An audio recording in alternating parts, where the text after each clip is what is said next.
You check your portfolio on a random Tuesday. The market moved 2%. Nothing dramatic. But your balance shifted by $8,000, more than you contributed in the last 3 months combined. You didn't do anything. The money just moved. And for the first time, you feel something strange. Not excitement, not confidence, something heavier. Today, we're talking about that moment. It's called the crossover point. The point where your portfolio's growth begins to outweigh your contributions. Not retirement, not coast-fi, just the moment where your money starts doing more of the work than your paycheck. And I want to show you 5 signs you may have already reached it, even if you don't feel rich. If you've ever felt like you're doing okay on paper, but still anxious. If you've ever wondered why progress didn't bring the relief you expected, this video is for you. Quick pause. If you value calm, realistic conversations about money, not hype, not flexing, hit like, subscribe, and share this with someone who feels financially stuck but can't explain why. Let's slow this down and define what we're actually talking about. The crossover point is simple. It's the moment when the annual growth of your investment starts to matter more than the amount you add from your paycheck. Early on, contributions are everything. Miss a year and it hurts. Skip a few months and the plan breaks. Progress feels fragile because it is. Later, the relationship flips. Market movement, up or down, begins to move your net worth more than your saving rate does. Your effort still matters, but it's no longer the dominant force. For most people, this tends to show up somewhere in the mid-6 figures, depending on savings rate and market conditions. Not as a rule, just as a reference point. This is not retirement. You still need income. You still need discipline. You still need to invest. And this is not coast-fi, the point where you could theoretically stop contributing and still reach retirement on schedule. The crossover point comes earlier than that. It's quieter. And here's the part that catches people off guard. You'd think more money means less stress. It doesn't. Early on, you're stressed because you have too little. Later, you're stressed because you have too much to lose. The crossover point doesn't erase anxiety. It transforms it. From, can I build this, to, can I keep this? That shift is subtle, but it changes everything. And this is where most people misinterpret what's happening.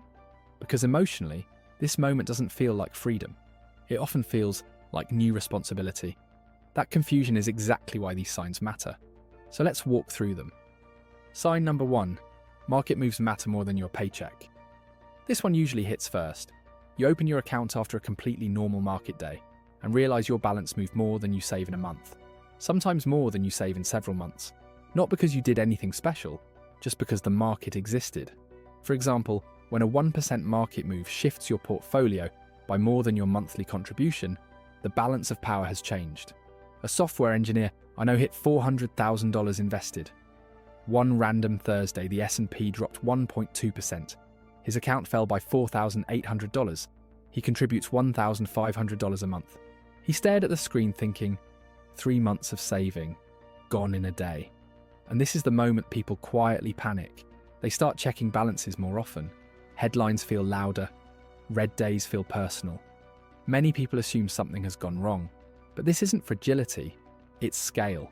Earlier in the journey, your financial life is driven by effort. You control most of the outcome through saving.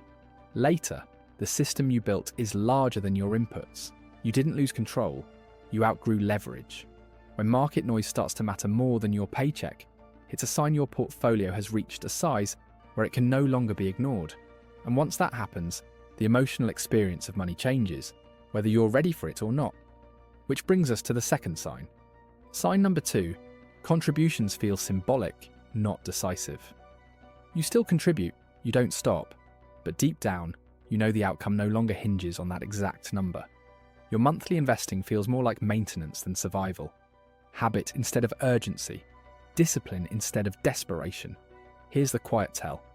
When skipping a contribution delays your future by months instead of years, you've crossed a line. Early on, missing a year can permanently change the trajectory. Later, it barely dents it. A teacher I know kept contributing $2,000 monthly, even after hitting $600,000 invested. 1 month, life happened. Unexpected expense, she skipped it. Her retirement date moved by 6 weeks. Early on, that same skip would have cost her 8 months. That's when she knew. This realization often creates guilt. People think, If this matters less, am I doing something wrong? No. This is the crossover point revealing itself. Contributions don't become meaningless. They become supportive instead of decisive. They help with taxes, they add margin, they reduce risk, they buy flexibility. And when people misunderstand this moment, they tend to make bad decisions, like easing off discipline too early or swinging for unnecessary risk, which is why the third sign matters so much. Sign number 3, bear markets stop feeling like opportunities. In the early years, downturns feel exciting.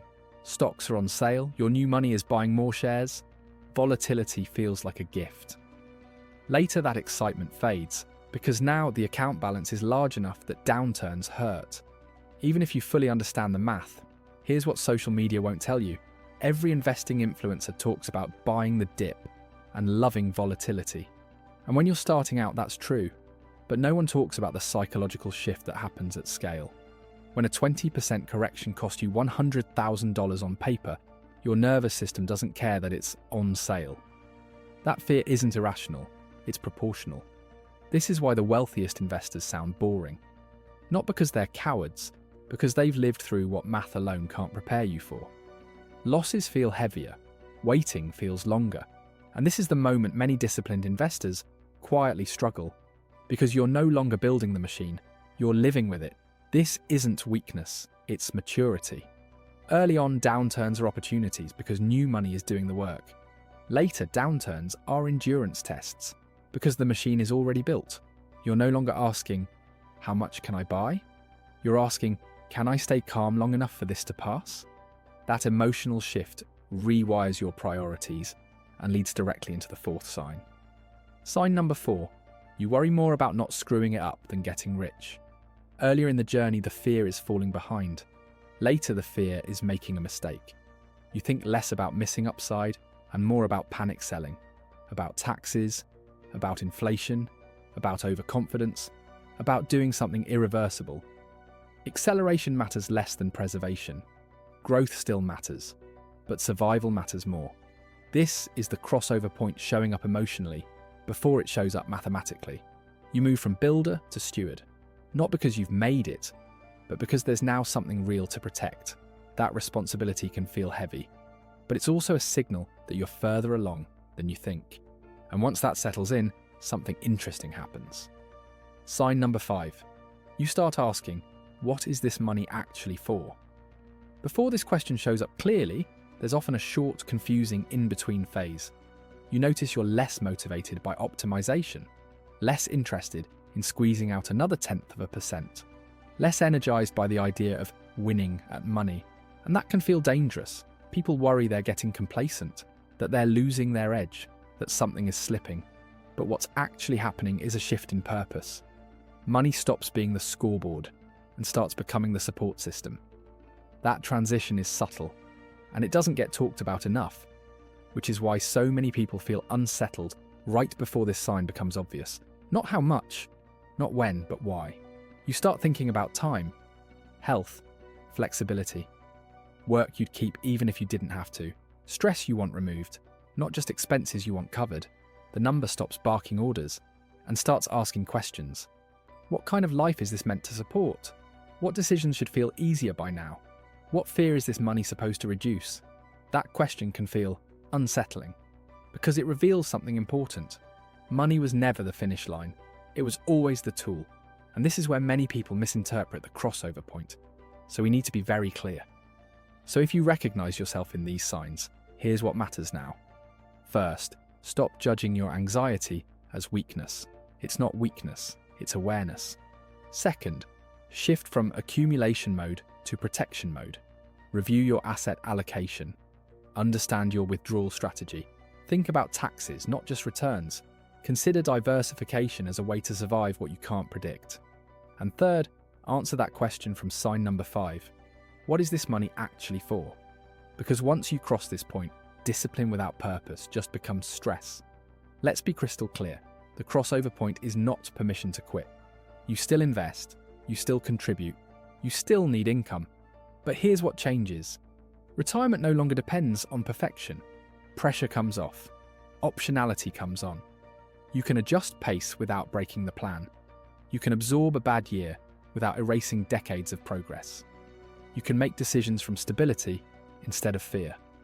This isn't about quitting work, it's about changing your relationship with risk. And once you understand that, the entire moment reframes. The crossover point isn't retirement. It's not freedom from work, it's freedom from fear. You're no longer sprinting to outrun the future. You're managing something that can already carry itself. That doesn't make life perfect, but it makes it steadier, and steadiness is underrated. If this video helped you put language to something you've been feeling but couldn't explain, hit like and subscribe. It helps this channel reach people who need calm more than hype. And comment below, which sign hit you hardest? And what changed once you noticed it?